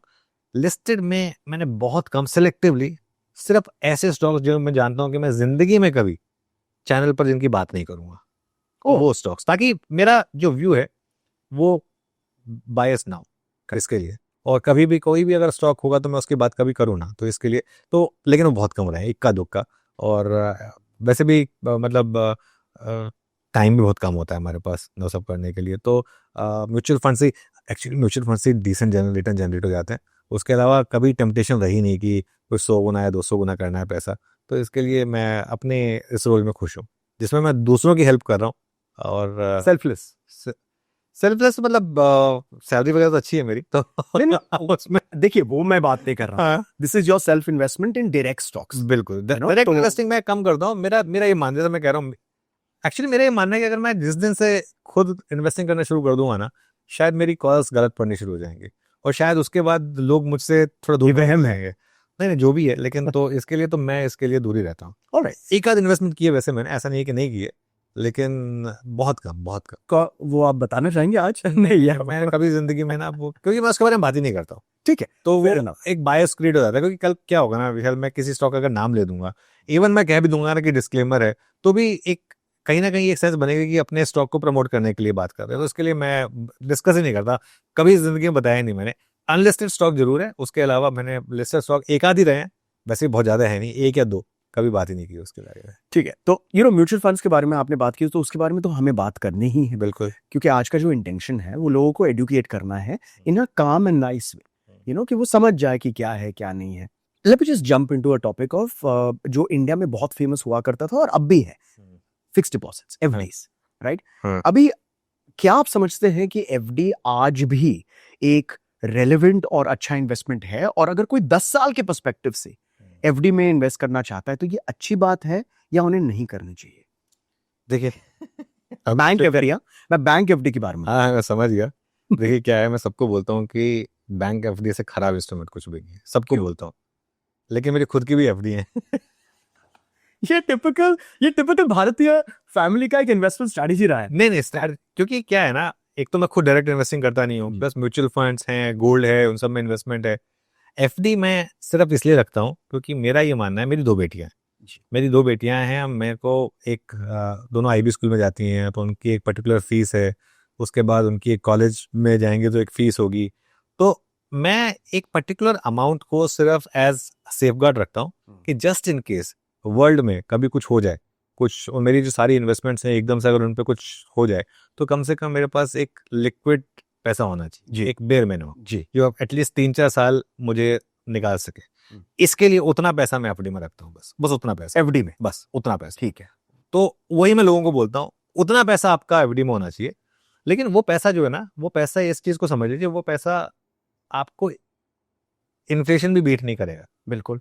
तो अगर आपने 6 साल की एफडी की है फॉर एग्जाम्पल, तो 6 साल बाद आप गरीब ही होंगे उसके मुकाबले, जो आप आज हैं उसके मुकाबले। जी, 6 साल बाद वो उस एफडी की उतनी वैल्यू नहीं होगी जितनी आज है उस पैसे की, क्योंकि जो पैसा है वो डिप्रिशिएट हो रहा है, रेट ऑफ इन्फ्लेशन 7%। बिल्कुल बिल्कुल, आप 60% ही लीजिए ना। मतलब जो मेन इन्फ्लेशन है वैसे हेडलाइन नंबर कम है, लेकिन असल में आप और हम दोनों जानते हैं, अगर रेंट पे कोई भी हो तो हर साल 7% रेंट बढ़ता है, सर्विसेज आप देख लीजिए, हर साल बढ़ता ही है उसी लेवल पे। तो इसके am I right in saying कि जो रियल नंबर है कितना है, 4-5? रियल नंबर तो 3-4% 3-4, बट हाँ, बट मोर और लेस आप 7 पकड़ कर चलिए कि कॉस्ट ऑफ लिविंग एक मेट्रो में 7% के हिसाब से साल में बढ़ती है। और अनु, मैं इसलिए पूछ रहा हूँ क्योंकि आज जो बातें हैं ना, हाँ। वो हम जो नॉर्मल यूट्यूब वगैरह में होती है वो नहीं, कि मैं एसआईपी कर रहा हूँ, मैंने 100,000 करोड़ कमाए। मैं रियलिस्टिक बात करना चाहता हूँ, क्योंकि सब ना एक लेते हैं कि यार आप मान लीजिए कि आपको इक्विटी में रिटर्न्स मिलेंगे 12% और डेट में रिटर्न मिलेगा 8%। मैं खुद एक इन्वेस्टर हूँ और कंसिस्टेंटली तो ये होता नहीं, राइट? तो मैं आज इस बारे में बात करना चाहता हूं कि रियल रेट्स क्या है। विशाल, असल में हो क्या गया है ना, पिछले 2020 के बाद से खराब स्टॉक में भी अगर आपने इन्वेस्ट कर दिया तो इतना पैसा बना है कि लोगों को लगता है कि बस पैसा सिर्फ स्टॉक मार्केट में बनता है। अभी लोगों ने बेयर मार्केट नहीं देखी है असल में। बॉस, बेयर मार्केट जब आती है ना, अच्छे स्टॉक 60% गिर जाते हैं, खराब स्टॉक तो 95% गिर जाते हैं, 99% गिर जाते हैं। मैंने देखे हैं 99% स्टॉक्स को गिरते हुए देखा है मैंने। अच्छे स्टॉक, ब्लू चिप जिसे आप कहते हैं कि मार्की एकदम, वो 60% गिर जाते हैं बेयर मार्केट। बिल्कुल। वो तो अभी बेयर मार्केट आई नहीं है पिछले कुछ सालों से, तो इसके लिए लोगों को लगता है कि नहीं आए तो अच्छा है, फ्लैट ही चल रहा है। हाँ, चलने दीजिए, चलने दीजिए, ये चलेगा। लेकिन एफडी की आपने बात की, मैं फंडामेंटली एफडी के खिलाफ हूँ, क्योंकि मुझे लगता नहीं कि, अच्छा एक तो होता क्या है, आपने अगर 5 साल की एफडी करा दी, आपको पता है 1 साल में जो आपको इंटरेस्ट मिला, आपको पहले उस पर टैक्स देना है, जबकि वो पैसा आपको मिला नहीं है। तो पैसा आपको 5 साल बाद मैच्योरिटी में मिलेगा, टैक्स आपको पहले पे करना है। तो सबसे बड़ा एक फंडामेंटल ड्रॉबैक यहाँ पे है। तो वो जो आपके tax adjusted, time adjusted returns होते हैं ना, जब तक आप 5 साल के एंड तक पहुंचते हैं, वो 3 या 4% पे आके रह जाते हैं। बिल्कुल, कंपाउंडिंग के बाद। हाँ, तो इसके लिए मतलब मैं इसके लिए, लेकिन जैसा मैंने कहा, एक particular amount just in case कल को कुछ लिक्विडिटी का इशू हो, कुछ हो, इसके लिए मैं रखता हूँ बस। मोस्ट सिक्योर आप कह रहे हैं। बस बस बस But- और जब मन किया लिक्विडेट कर दिया उसको, आपको जरूरत है तो तुरंत लिक्विडेट कर दिया उसको। आज की डेट में सब कर सकते हैं। पहले तो क्या होता था कि या तो आपको पूरी एफडी तोड़नी पड़ती थी। आज की डेट में तो आप एफडी अगर आपकी 10 लाख की है, आप उसमें 2 लाख निकालना चाहें वो भी निकाल सकते हैं, बाकी 8 लाख बना रहेगा एज इट इज। तो ये कन्वीनियंस है नेट बैंकिंग वगैरह होने के बाद, तो इसके लिए उतना पार्ट रखता हूँ बस मैं। और एक कन्वीनियंस भी होता है कि एडवाइस करते हैं लोग कि यार जब आप एफडी करते हो तो पूरा, अगर आपके पास 10 लाख रुपए है तो वो पूरा 10 लाख का एक ही एफडी मत कीजिए, 2-2 लाख के 5 2 लाख के 5, लेकिन अब उसकी जरूरत नहीं है। अब आप सीधा 10 लाख का कर सकते हैं। अगर आपको विड्रॉ करना है, पार्शियल विड्रॉल अलाउड है। पहले पार्शियल विड्रॉल अलाउड नहीं था, अब आप चाहें तो उसमें से सिर्फ 2 लाख विड्रॉ कर सकते हैं जैसे। Lovely, I didn't know that. हाँ। ग्रेट। लेकिन एज कंपेयर टू दैट, अगर आप किसी भी डेट इंस्ट्रूमेंट में, जैसे कि लिक्विड फंड में आप बिल्कुल। डाल दें, हाँ। तो लिक्विड फंड में और एफडी में क्या फर्क है, और इन दोनों में से क्या, क्योंकि दोनों सिक्योर है। देखिए, लिक्विड फंड और एफडी में एक बेसिक फंडामेंटल फर्क है कि एफडी में आपको पता है कि 3 साल बाद मुझे इतना पैसा मिलेगा। हाँ, कन्फर्म्ड है। 6 महीने बाद इतना मिलेगा, 3 साल बाद इतना मिलेगा, 6 साल बाद इतना बढ़ेगा। लिक्विड फंड में आप एक अजम्पशन लेके चल रहे हैं कि मुझे इतना मिल जाएगा। लेकिन उस बीच में कभी मान लो बॉन्ड मार्केट में इधर उधर के मूव्स आ गए, कल को कोई करेंसी इधर उधर बहुत ज्यादा फ्लक्चुएट होगी, उसकी वजह से अगर कोई मार्केट पे इम्पैक्ट आ गया, कल को आपकी रेटिंग को किसी ने डाउनग्रेड कर दिया, अपग्रेड कर दिया जी, एकदम से, उससे फर्क हो सकता है। फर्क हो सकता लेकिन ये बहुत ही रेयर चीज है, है। बहुत रेयर तो चीज है। सेकंड सिक्योर होगा कि आप लिक्विड फंड में डाल दें। लिक्विड फंड में डालते हैं, सेकंड सिक्योर होगा। लेकिन उसमें भी, लिक्विड फंड में भी गवर्नमेंट बैक जो लिक्विड फंड्स है ना, उनमें डालें जो गवर्नमेंट सिक्योरिटीज बैक्ड है। ओके। ये नहीं कि किसी भी प्राइवेट उसको डालते हैं। गवर्नमेंट हमारे जैसे क्या हुआ था बीच में, एक बार यस बैंक का जिससे बॉन्ड था, अब उसमें लोगों ने पैसा लूज किया ना, तो ऐसे क्या होता है, कई बार दीवान हाउसिंग था एक प्राइम एग्जांपल है, 9% के वो प्रॉमिस करते थे, 9-10% के। वो क्या होता है, देखिए मेरा थॉट प्रोसेस क्या है, अगर तो आप एफडी के हिसाब से सोच रहे हैं ना, तो फिर आपका फिर एम होना चाहिए प्रिंसिपल सेफ रहे। बिल्कुल। उसके बाद अगर आपको रिस्क ही लेना है तो फिर स्टॉक मार्केट में डालिए ना। पॉइंट ये है कि आप ये कह रहे हैं कि 7% एफडी मिल रहा है, और थोड़ा लिक्विड फंड्स के थ्रू अगर आपको 8 या 8.25 मिल जाएगा, या फिर अगर आपको इनके थ्रू 8, प्लीज वो 1-1.5% बना के क्या करें। But just to play the devil's advocate, यहाँ पर मैं सिर्फ मैं बोल रहा हूँ कि देखिए, लिक्विड फंड और एफडीज, प्रिंसिपल जो इन रिटर्न आपको मिल रहा है बिफोर टैक्स, आप एवरेज ले लीजिए 6% ही है। मैं करेक्ट हूँ? बिल्कुल। मेरा पॉइंट एडवांटेज मेरे हिसाब से, मेरे नॉलेज में, टैक्स में आएगा। मैं मानता हूँ उस बात को। और कैपिटलाइजेशन, कैपिटल गेन वगैरह, कंपाउंडिंग के बाद एंड टैक्सेशन के बाद 5 साल के बाद वही सेम अमाउंट ज्यादातर आपको लिक्विड फंड में वापस 2 या 3% का फर्क पड़ेगा मैक्सिमम, करेक्ट है ना। तो मेरा पॉइंट ये है कि जैसे मैं सेम व्यू रखता हूँ इंश्योरेंस पर। अगर आप इंश्योरेंस ले रहे हैं तो प्योर इंश्योरेंस, बिल्कुल, insurance is not an investment, it's not an investment. ऐसे ही अगर आप एफडी में डाल रहे हैं ना, फिर वो 1-2% के लिए क्यूट मत बनिए। फिर वो मतलब आप बीच का रास्ता मत खींचिए। हाँ, जैसे अगर मुझे रखना होगा, अगर मुझे एचडीएफसी और दीवान हाउसिंग के फिक्स डिपॉजिट में चूज करना हो, उस समय की बात बता रहा हूँ मैं, जब एचडीएफसी 8% देता था, दीवान हाउसिंग 9.5 देता था, मैं तब भी एचडीएफसी के 8% डालता था। बिल्कुल बिल्कुल। देखिए, वो 1-1.5% कमा के मुझे कोई एक्स्ट्रा वो नहीं चाहिए, लेकिन मैं सेफ रहना चाहता हूँ basically. No, that's excellent, that's beautiful. हर कॉन्वर्सेशन पर अनुज, आपके साथ मैं एक पॉडकास्ट पूरा कर सकता हूँ, लेकिन मुझे ये बहुत मुश्किल हो रही है कि मुझे चुनना है कि इस टॉपिक को यहाँ पर छोड़ना चाहिए। अच्छा, मैं ना काफी एग्जांपल्स दूंगा, वो ध्यान रखिए, उनमें से कुछ लिस्टेड स्टॉक भी हो सकते हैं, वो सिर्फ एक एग्जांपल के तौर पे किसी डेफिनेट तरह की बना माना जाए। तो ये तो हुई बात सिक्योरिटी की, कि अगर आपको सिक्योर अपने कैपिटल को करना है तो एफडी में घुसिएगा, बिल्कुल, then it's okay. Otherwise investment के तौर पर it is a dead investment. बिल्कुल, ओके। लेकिन अगर मैं कहूं कि जेनरेशनल वेल्थ बनाना है, तो वो ट्रेडिंग से बन सकती है या लॉन्ग टर्म इन्वेस्टमेंट से? देखिए, एक कहते हैं कि अगर आपको ट्रेडिंग से 2 करोड़ कमाने हैं ना, 2 करोड़ बनाने हैं ट्रेडिंग से, तो 5 करोड़ से शुरुआत करिए। जिगरा चाहिए दोस्त, जिगरा चाहिए। नहीं, तो 5 करोड़ का 2 करोड़ हो जाएगा, तो 3 करोड़ गए आपके। लेकिन अगर आपको इन्वेस्टमेंट करना है, तो इन्वेस्टमेंट में आप कहीं से भी शुरुआत करें, आप पहुंच सकते हैं। ये अच्छा क्या है विशाल, ये चीज़ में बहुत ज़्यादा ओवर सिंप्लीफाई हो जाती है कई बार। ये बहुत फैंसी है कहना कि लॉन्ग टर्म में पैसा बनता है। अब अगर आप बस अच्छे स्टॉक लीजिए और बाय करके बैठिए। अच्छा, अच्छे स्टॉक की डेफिनेशन क्या है? 2004 में कौन कह सकता था कि यूनिटेक 99% ले जाएगा? नो, उस समय ब्लू चिप था, इंडेक्स का स्टॉक था। कौन कह सकता था कि पुंज लॉयड खत्म हो जाएगी कंपनी? बाटा बाटा तो चल ठीक है, फिर भी अभी एग्जिस्ट करती है। अच्छा, आप इंटरनेशनल ले लीजिए, आपका ही, मैं आपके ही प्रीवियस एपिसोड से कह रहा हूँ, हाँ। या आपके जो रील्स होते हैं मैं बहुत देखता हूँ। आप देखिए कि एक जमाना था जब नोकिया फोन, हाँ, नोकिया, कोडैक, इतने एग्जाम्पल हैं जो एक समय पे एकदम लीडर हुआ करते थे, जो मतलब जिनको आज कोई पूछता नहीं है, जो मतलब जो टाइम के हिसाब से अपने आप को एडजस्ट नहीं कर पाए। तो what I am saying is कि हमारा जो ह्यूमन माइंड है ना, वो ट्रेंड होता है इस चीज़ के लिए। अगर हमने 20 साल पहले टीसीएस में इन्वेस्ट करा होता, अगर तुमने 20 साल पहले रॉयल एनफील्ड की बाइक लेने के बजाय रॉयल एनफील्ड का शेयर ले लिया होता, अरे भाई अगर सबको यही कर रहा होता तो रॉयल एनफील्ड की बाइक बिकती नहीं तो शेयर कहाँ से चलता? So is it right to say that, थोड़ा सा आप सोच विचार कीजिए कि कौन से कंपनीज वक्त के साथ अपने आप को डेवलप कर, 100%, that is one of the easiest and simplest goal. 100%। जैसे मैं आपको एक एग्जांपल दूं, सिर्फ एक एग्जांपल के तौर पे कह रहा हूँ, इसको किसी भी तरीके का रिकमेंडेशन ना समझा जाए। रॉयल एनफील्ड का जैसे एक एग्जांपल लेता हूँ मैं, उन्हें पता है कि लोगों की पसंदें किस तरह से चेंज होती रहती हैं, वो अपनी बाइक उसी हिसाब से मॉडिफाई करते रहते हैं। करेक्ट। अच्छा, एक जिगरा चाहिए होता है एक अपने अच्छे प्रोडक्ट को बंद करने के लिए। जब उन्होंने मचिज्नो बंद की थी फॉर एग्जांपल, हाँ, तो ये मतलब एक, क्योंकि अब अगली जनरेशन के लिए कुछ और नया टेस्ट आ रहा है तो वो उसके हिसाब से लेकर आते हैं। आईसीआईसीआई बैंक का मैं बार बार एग्जांपल देता हूँ, इंटरनेट बैंकिंग उनकी बेस्ट है, फिर भी हर 2 या 3 साल में अपनी वेबसाइट को चेंज कर देते हैं और मॉडिफाई कर देते हैं। कंप्लीसन नहीं होता। तो वो मतलब आपको बैठना नहीं है अपने उस पर, आपको सोचते रहना है कि आगे क्या करना है, आगे क्या करना है, एक स्टेप आपको आगे रहना है, एक स्टेप आपको आगे रहना है। करेक्ट। जो अच्छी एप्पल है आज के डेट में, क्यों एप्पल दुनिया की सबसे महान कंपनियों में से एक है? एवोल्यूशन। बिल्कुल। और एक चीज, अब आज की डेट में मेरे पास एप्पल का फोन है, मेरे पास एप्पल के एयरपोर्ट्स हैं, फिर भी मुझे लग रहा है कि यार मैं तो थोड़ा सा आउटडेटेड हो गया। हाँ, क्योंकि ये जो अभी हाल ही में ये नया फोन आया, एयरपोर्ट 3 आया है यार, ये तो बहुत अच्छा है। ये तो लेना। मेरा एयरपोर्ट बहुत अच्छा चल रहा है। हाँ बिल्कुल। मेरा एयरपोर्ट 1 बहुत अच्छा चलता था, लेकिन मैंने एयरपोर्ट 2 लिया। अभी मेरा एयरपोर्ट 2 बहुत अच्छा चल रहा है, लेकिन मैं एयरपोर्ट 3 लूंगा। मेरा आईफोन 13 बहुत अच्छा चलता था, लेकिन मैंने आईफोन 14 लिया।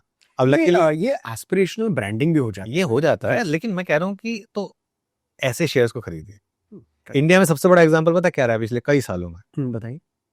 आप तो कितना फ्लाई करते होंगे, काफी। आपको फ्लाई करने में, फ्लाइंग के हिसाब से सबसे बेकार एयरलाइन कौन सी लगती है फ्लाइंग के हिसाब से? सिर्फ प्योरली फ्लाइंग के हिसाब से मैं बोलूंगा नहीं। वो नहीं बोलेंगे, लेकिन जो आपको लगता है ना कि सबसे ज्यादा आपको वो कर रही, स्क्वीज कर रही है, हाँ। सबसे ज्यादा पैसा भी उसी एयरलाइन ने बनाया है ना? उसका स्टॉक्स तो उसका स्टॉक देख लीजिए वाओ। कहाँ से हो गया। दुनिया में शायद एक आधी एयरलाइन कंपनियां होंगी जिन्होंने पैसा बनाया है ना, इसने बनाया है पैसा। जी हाँ।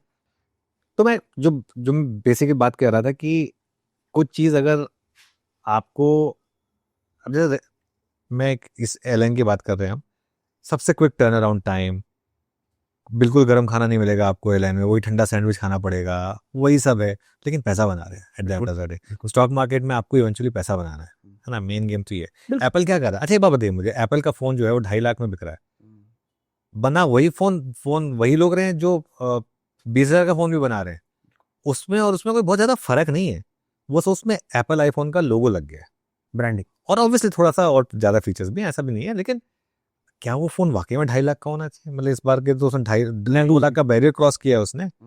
तो ये ब्रांड की पावर है, ये ब्रांड की पावर है। तो ऐसे स्टॉक्स में इन्वेस्ट कीजिए जो जिनके पास ब्रांड की पावर हो, जो कंज्यूमर बिहेवियर समझते हो, जिनके पास प्राइसिंग पावर हो। हाँ। प्राइसिंग पावर होना बहुत जरूरी है मार्केट में। स्टॉक मार्केट में अगर आपको पैसा बनाना है ना, ऐसी कंपनियां होनी चाहिए आपके पास जिनके पास प्राइसिंग पावर हो, जो इंडिया अपना, में ऐसे हैं। टाइटन है जैसे फॉर एग्जांपल, आपको उनके मेकिंग चार्जेस है सबसे ज्यादा है, फिर भी आपको अगर अपनी शादी की ज्वेलरी लेनी है ना, आप सबसे पहले टाइटन जाएंगे, तनिष्क जाएंगे सबसे कि मैं तनिष्क से लूंगा यार। और टाइटन के शेयर्स की हिस्ट्री देखिए, एग्जैक्टली, बहुत ही खूबसूरत।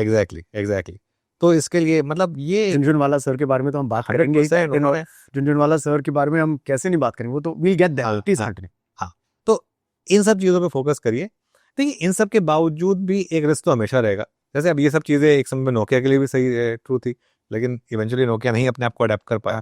तो प्राइसिंग पावर ये सब होने के साथ साथ क्या कंपनी फ्यूचर को अपने आप को अडेप्ट कर इवॉल्व सकते नहीं कर सकते। मैं आपसे एक सवाल पूछना चाहता हूं जो नंबर के बेस में है। ऑफ कोर्स ना तो आप, ना तो मैं, ना तो खुद ऊपर वाला ये प्रिडिक्ट कर पाएगा, लेकिन एक रफ, तो I am going back to that 21 साल का जो इन्वेस्टर है, हर महीने थोड़ा सा पैसा डाल रहा है, रियलिस्टिकली अगर वो फॉलो करे आपके रूल्स जो आपने कहा है, एट द एज ऑफ 50 उनके पास उनका नेट वैल्यू कितना होगा? आप देखिए, वो डिपेंड करेगा कि आप कितना पैसा हर महीने डाल रहे हैं। आप सिंपल जाइए, एक्सेल पे कैलकुलेशन कर लीजिए, अपने पैसे को 12% के हिसाब से कंपाउंड कर 12%? 12%। मैं आपको यही पूछने वाला था हाँ। कि रियलिस्टिकली 12%। हम अपने सारे इन्वेस्टमेंट्स को, चाहे वो एफडी हो, गोल्ड हो, इक्विटी डायरेक्ट हो, म्यूचुअल फंड्स हो, जो भी इंस्ट्रूमेंट्स आप कर रहे हैं, मिलाकर आप कह रहे हो कि विद 10 साल के पर्सपेक्टिव में एक इन्वेस्टर 12% ऊपर नीचे करते करते बना ही लेगा। 12% आप बना लेंगे। एक सिंपल रूल है विशाल, अगर 12% का आप कंपाउंडिंग कर रहे हैं ना, तो हर 6 साल में आपका पैसा डबल हो रहा है। सिंपल, और कुछ नहीं। हर 6 साल में आपका पैसा डबल हो रहा है। 6 साल में डबल हुआ, 12 साल में 4 गुना हुआ, उस हिसाब से आप करते जाइए। इस तरीके से आपका पैसा बढ़ता रहेगा। अगेन मैं एक कह रहा हूं कि मार्केट में बीच बीच में उतार चढ़ाव आते हैं, तो ये 12% जो है ये आपका लीनियर लाइन नहीं हो। कभी ये 12% आपका 24 एक साल में दिखा देगा, कभी ये पिछले एक साल जैसा होगा जिसमें 0 रिटर्न मिला, कभी एक साल ऐसा भी आएगा जिसमें आपको -12 हो जाएगा। बस उस -12 में घबराना नहीं।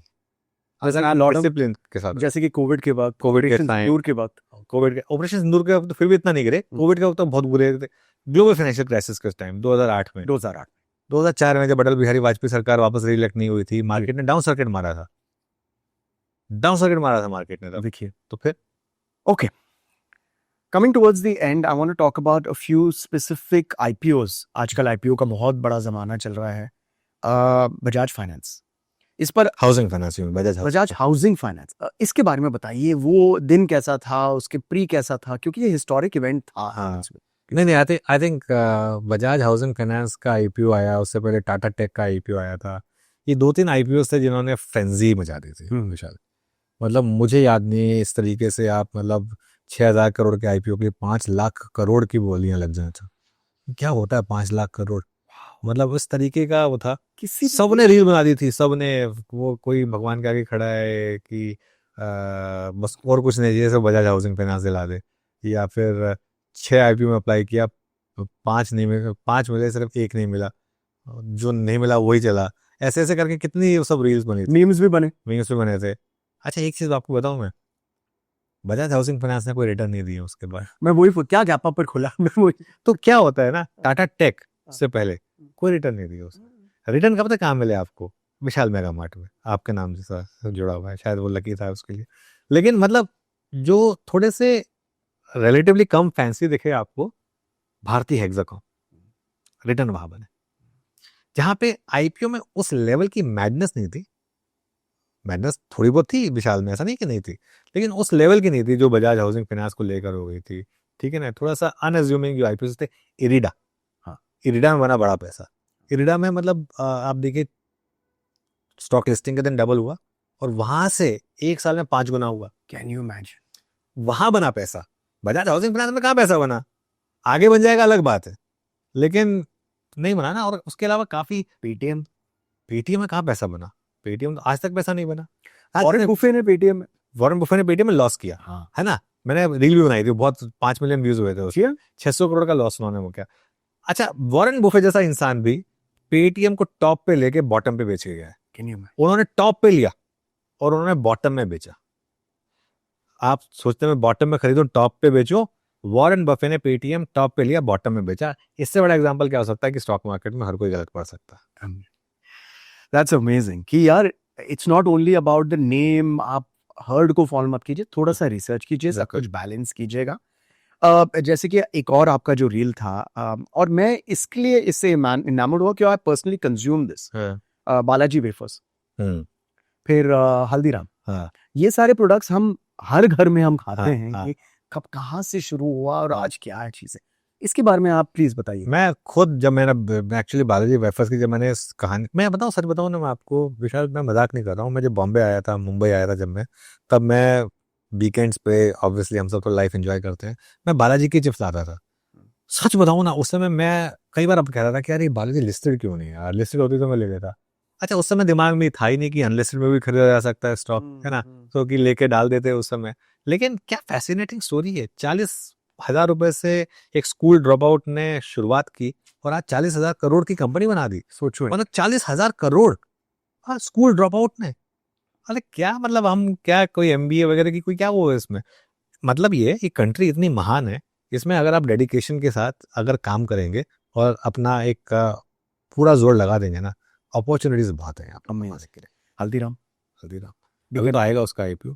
हाँ, आई मीन मैं हम दोनों यहाँ बैठकर, मैं कौन हूँ, लेकिन हम दोनों यहाँ बैठकर स्टॉक स्पेसिफिक बातें नहीं कर रहे, लेकिन ब्रांड्स के बारे में बात। ब्रांड्स के बारे में, ये महान ब्रांड्स है। अच्छा, एक चीज जो मैं आपसे पूछना चाहता हूँ, ये अनलिस्टेड स्टॉक्स में हम इन्वेस्टमेंट कैसे कर सकते हैं, ये लोगों को इतना मालूम नहीं। प्लेटफॉर्म्स होते हैं विशाल, देखिए प्लेटफॉर्म्स होते हैं, मैं नाम नहीं लूंगा किसी प्लेटफॉर्म का, लेकिन वो आजकल तो गूगल पे आप जाएंगे तो मिल जाएगा।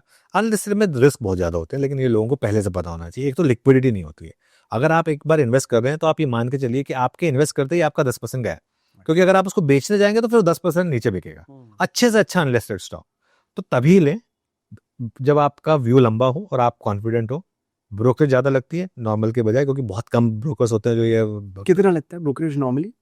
इसमें कई बार देखिए 4 से 5% भी ब्रोकरेज लग जाता है, और एवरेज ब्रोकरेज 0.1-0.2%, 0.1-0.2% और 4%। 4 से 5% ब्रोकरेज लग जाते थे। तो ये आप समझ के चलें। इसलिए मैं कह रहा हूँ कि अनलिस्टेड में आप बेचने जाएंगे तब भी 4-5%, खरीदने जाएंगे तब भी 4-5%, प्लस वो आर्बिट्राज। तो वो इसके लिए ये इन एंड आउट वाला गेम नहीं है। अगर आपको 10 साल का 15 साल का व्यू है, इन्वेस्ट कर रहे हैं और उसके बाद डिस्क्लोजर्स नहीं होते बहुत, क्योंकि सेबी कोई रूल नहीं है। कुछ अनलिस्टेड कंपनियां फिर भी डिस्क्लोजर्स देती हैं, हर कोई नहीं देती है उनको। अच्छा, क्या ये डेफिनेट चीज है कि ये जो अनलिस्टेड शेयर्स है वो लिस्ट होंगे? कोई गारंटी नहीं है, कोई गारंटी नहीं है इसकी। ये भी हो सकता है कि आप एक अनलिस्टेड शेयर ले लें, उसके बाद वो कूड़े का वो बन के रह जाए, मतलब लिस्ट ही ना हो सकता है कभी लिस्ट ना हो। अरे, तो इसका मतलब है कि आपको कम से कम एक 20% का बफर लेना पड़ेगा कि जब तक ये 20% ऊपर नहीं ना तो आपका ब्रेक इवन ही नहीं होगा। बिल्कुल बिल्कुल। तो ये रिस्की है। ये रिस्की तो है। तो इसमें आप तभी इन्वेस्ट करें जब आपको लगे कि स्टॉक कोई 10 गुना 20 गुना होने वाला है, तब। Okay, now coming to the conclusion of this, मैं जानता हूं कि यू लव योर स्पोर्ट्स। हाँ, और एक चीज मैं पर्सनली बात बताना चाहता हूं कि मैं टेनिस खेलता हूं, और मुझे अभी वही पता लगा कि अनुज भाई भी टेनिस खेलते हैं। तो एक टेनिस का मैच हम करेंगे बिल्कुल। और जब हम खेल रहे हैं हम एक वीडियो बनाएंगे और ये हम पोस्ट करेंगे। आप बताइए कि कौन बेटर, कौन खराब खेल, कौन ज्यादा खराब खेला? मैं सिनर, ये अल्कराज। मैं नडाल, आप फेडरर। अरे वाह, फेडरर बना दिया, थैंक यू वेरी मच। हाँ, जोकोविच क्यों नहीं बनना चाहता यार कोई? ठीक है, जोकोविच इज द ग्रेटेस्ट स्टैटिस्टिकली, लेकिन मैं तो हमेशा नडाल का फैन था, है ना? हमेशा लाइफ लॉन्ग नडाल फैन। मैं आज भी नडाल की वीडियोस को आर्काइव्स में देखता हूँ। ब्यूटीफुल। मुझे जब भी देखना होता है तो इसके लिए। हाँ, तो ऑल हार्ट है ना, क्या वो पर्सनालिटी, पैशन, हार्ट, बिल्कुल। अच्छा, एक क्रिकेटर का नाम जो would be a great investor, trader, stock market is, एक क्रिकेटर आपके हिसाब से? I would say Virender Sehwag. Why? Because Sehwag जो था ना, सहवाग को ये पता था कि रिस्क कब लेना है, और जब अगर विकेट फ्लैट हो ना, उसके बाद दे दनादन। मार्केट में भी यही है, आपने एक बार आइडेंटिफाई कर लिया ना कि विकेट फ्लैट है, उसके बाद बस दे दनादन। उसके बाद, या फिर अगर मार्केट में कोई एक क्रिकेटर बहुत पैसा बना पाता, Steve Waugh, mental strength. Steve Waugh? हाँ, मेंटल स्ट्रेंथ। क्या आप जानते हैं कि स्टीव वॉ अब एक बहुत ही प्रोफाउंड बिजनेसमैन भी बन गया है। ऑस्ट्रेलिया से यहाँ पर बहुत सारा बिल्कुल प्रोडक्ट्स लाते। He would have been a massively successful stock market, massively successful. Dhoni तो कर भी रहे इन्वेस्ट, तो काफी वो 2-3 कंपनियों में मैं डाला। मार्केट स्पेसिफिक बात कर, वो तो काफी एक्टिव ट्रेडर भी है। वो तो उसमें एक इवेंट में भी आए थे, मेरे ख्याल से एक रिगी का इवेंट हुआ था, उसमें भी आए थे। अच्छा, क्या कर रहे हैं वो? मेरे ख्याल से तो अच्छा कर रहे हैं। हाँ, शुभमन गिल अभी थोड़ा सा यंग है, अभी कहना थोड़ा सा जल्दबाजी होगी। द्रविड़ तो खैर वॉल है, तो ऑब्वियसली उनकी भी मेंटल स्ट्रेंथ काफी स्ट्रांग थी। तो क्रिकेट एनालॉजी में कब छोड़ना है, कब मारना है, कब छोड़ना है, कब मारना है, हाँ बिल्कुल। ये विवियन रिचर्ड्स, हाँ, he would have been a great, yeah, of course, he's a epic. absolutely. सिर्फ बैट्समैन के नाम ले रहे हैं, मैल्कम मार्शल, मैकग्रा, नहीं, क्या है, हाँ, कपिल देव। नहीं, देखिए क्या है कि थोड़ा सा जब भी आप स्टॉक मार्केट से रिलेट करते हैं ना, तो बैटिंग के स्कोर उससे ज्यादा, स्कोर उसको ज्यादा होता है इसके लिए। हाँ, वैसे भी हमारे देश में थोड़ा सा बैट्समैन फोकस ज्यादा। हाँ, पाकिस्तान में बॉलर्स ज्यादा बड़े हीरो रहे हैं, हमारे यहाँ पे बैट्समैन ज्यादा बड़े हीरो हैं। हमारे यहाँ पे सिर्फ एक बॉलिंग हीरो रहा है, वो है कपिल देव, और वो भी इसलिए भी वो ऑलराउंडर थे। उनकी भी बैटिंग के लिए ज्यादा लोग उनको जानते हैं। 175 जिम्बाब्वे के अगेंस्ट जो मारा, है ना, और वर्ल्ड कप 83, तो मतलब वो पूरा जो सीरीज था। आपकी जो शुरुआत है वो, और आज जब लोग अनुज को देखते हैं, वो इंस्पायर हो जाते हैं कि अगर मैं भी अपने ही फील्ड में ये जर्नी क्रिएट करना चाहता हूँ तो मैं एक ब्लूप्रिंट है, मैं चाहता हूँ कि वो एक बेसिक ब्लूप्रिंट आप अगर इंस्पायरिंग आज के जो यूथ है उन्हें बता दें, it will help them in their journey a lot. देखिए, सबसे पहला तो love what you are doing Vishal. मैं आज की डेट में बताऊं, रोज सुबह 5:30 बजे अलार्म लगाता हूं और सोच करने की नौबत नहीं आती है, क्योंकि आई लव माई जॉब। मुझे सुबह 5:30 बजे उठकर सुबह 6:45 बजे ऑफिस पहुंचना अच्छा लगता है। आज भी मज़ा आता है मुझे। I look forward to that. सबसे पहला वो ज़रूरी है। एक ऐसी फील्ड ढूंढिए जिसमें आप सुबह 5:30 बजे उठ के जा सकते हैं। 20 साल तक, 25 साल तक, 30 साल तक जाना पड़े तो आप जा सकते हैं। सबसे इंपॉर्टेंट वो है। अगर एक बार आप वो कर लेंगे, उसके बाद बाकी सब एडजस्ट हो जाएंगे। Never cheat in your profession. ठीक है, हमेशा अपने प्रोफेशन से लॉयल रहें, किसी का बुरा मत करें, कभी किसी दूसरे को मत झुकाएं ऊपर जाने के लिए। मैंने कभी किसी का कभी नहीं किया ये। मेरे साथ 2-3 लोगों ने किया भी था, मैंने कभी नहीं किया। ठीक है, ये मत करें और take blessings of your parents and बाकी सब हो जाएगा। Love what you do, be earnest and honest to it, absolute. और लोगों को नीचे मत करो, उन्हें अपने साथ ऊपर खींचो। राइट। देखिए, असली लीडरशिप तभी आती है जब आप अपने साथ लोगों को लेकर चलते हैं। आज की डेट में मैं कभी, आप देखेंगे, मैं सबको बोलता हूँ कि जैसे इंस्टाग्राम पे, कि सिर्फ मेरा प्लेटफॉर्म नहीं है, आप भी आइए, आप भी अपना काम करिए, आप भी बनाइए रील्स बनाइए, आप भी फेमस होइए। मुझे अच्छा लगेगा अगर मेरे साथ के जो एंकर्स हैं वो भी फेमस हो रहे हैं, जो मेरे जूनियर्स हैं वो भी अच्छा काम कर रहे हैं, उनको भी लोग पहचानते हैं, मुझे खुशी होगी कि वो मेरे ब्रांड, मेरे चैनल के ब्रांड के लिए अच्छा होगा। बिल्कुल। एंड आई थिंक ये एक मस्ट डू फॉर यंगस्टर्स है कि be good to your colleagues and just go on in the way. आप अपने आप पे फोकस करिए, आप बाकी सब अपने फोकस है। हाँ। फिल्म्स पसंद है आपको? फिल्म्स काफी पसंद है। हिंदी फिल्म ज्यादातर? हाँ, हिंदी फिल्म्स, इंग्लिश फिल्म भी, हिंदी फिल्म्स भी। अच्छा, एक चीज मैंने जो नोटिस किया है, हाँ। पोकर फेस तो है आपका, हाँ। लेकिन आप बड़े उसमें एक एक बहुत ही एज एन एक्टर मैंने ऑब्जर्व किया है हाँ। कि you can be expressive even while having a poker face. हाँ। Very tough, you know. बड़े बड़े जो एक्टर्स हैं, नवाजुद्दीन सिद्दीकी जी हैं, इरफान खान साहब जो हैं, उन सब के जो एक्सप्रेशंस होते थे वो सटल होते थे, लेकिन उसमें ही वो कर लेते थे। एंड अनुज भाई, आपके किसी ने आपको कहा ये आपके बारे में कि you are very expressive in certain ways? मैं काफी एक्सप्रेसिव हूँ एक्चुअली, मेरे चेहरे से दिख जाता है कि बिल्कुल। मैं विदाउट बीइंग ओवर, मैं ये हाँ, आपको बताना चाहता काफी काफी मेरा चेहरा काफी एक्सप्रेसिव है। जी। ये बहुत लोग बनता है मुझे एक्चुअली। हूं। एक गेम, एक एक मजा करते हैं थोड़ा सा। बिल्कुल बिल्कुल। हाँ। मैं आपको एक सिचुएशन दूंगा हाँ। और आप उस पर कैसे एक्सप्रेस करोगे, हाँ। हैप्पी, सैड, शॉक्ड, जो भी है, वो मैं एक्सप्रेशन दूंगा, आपको उस पर प्लीज रिएक्ट कीजिएगा। हाँ। रेडी? हाँ। Ready, okay. इंडिया पाकिस्तान का मैच आप देख रहे हो और all of a sudden last ball में 6 रन की जरूरत है और शुभमन गिल ने छक्का मार दिया है। बॉल ऊपर जा रहा है, बॉल ऊपर जा रहा है and he's caught him, dropped him, he's gone over the boundary. India's won. No! Okay. अभी अभी आपने एक स्टॉक खरीदा है हाँ। और आपने अपने आखिरी जो इन्वेस्टमेंट के आपने जो 10% रखा था वो पूरा डाल दिया है और आपको उस पैसे की जरूरत है। अचानक ये स्टॉक जो है आपने खरीद दिया है, अभी आपने खरीदा, आपने कंप्यूटर बंद कर दिया, 1 घंटे के बाद आप आए, आपने उसको देखा और ये स्टॉक 50% आप चला गया है। Reaction? Big deal. Okay, same चीज, एक स्टॉक लिया आपने और ये स्टॉक 50% गिर गया है, तो बिग डील। ऑल राइट, आपने किसी की मदद की, नॉट बाय स्टॉक, आपने किसी की मदद की। आप उनसे एयरपोर्ट में या कहीं पर दूसरे शहर में 10 साल के बाद मिले और उन्होंने आकर गले लग गए आपसे। आपने तो उन्हें पहचाना भी नहीं, लेकिन उन्होंने कहा कि आपकी वजह से आज मैं अपनी सबसे मुश्किल दिक्कत से निकल गया हूं। आपका reaction? Thank you so much, I am happy I could help. Thank you so much for being here. Thank you. You know, screen पे देखते देखते तो मैं फैन था ही, और मैं ये सिर्फ ऐसे नहीं कह रहा हूं, बट इनसे बात करके, जब मुझे, बाय द वे, मेरे वजह से इनका लाइव टेलीकास्ट थोड़ा सा देर हो रहा है, तो इस दिन पर अगर ये लाइव थोड़ी देर आए, ये मेरी गलती है। नहीं नहीं, थैंक यू सो मच, मुझे भी टाइम का पता ही नहीं चला कब इतना टाइम निकल गया। थैंक यू सो मच विशाल, बहुत मजा आया। अनुज भाई, thank you very you, much. thank I hope कि ये this is a beginning of a new friend. Life long friendship. Thank you for being on Vishal. Thank you so much, thank you Vishal, thank you and I hope you keep getting more of this. That's so sweet. इस बात पे cheers हो जाए। Cheers cheers cheers. Keep watching the Vishal Hour ऐसे ही interesting और magical conversations के लिए। See you next week.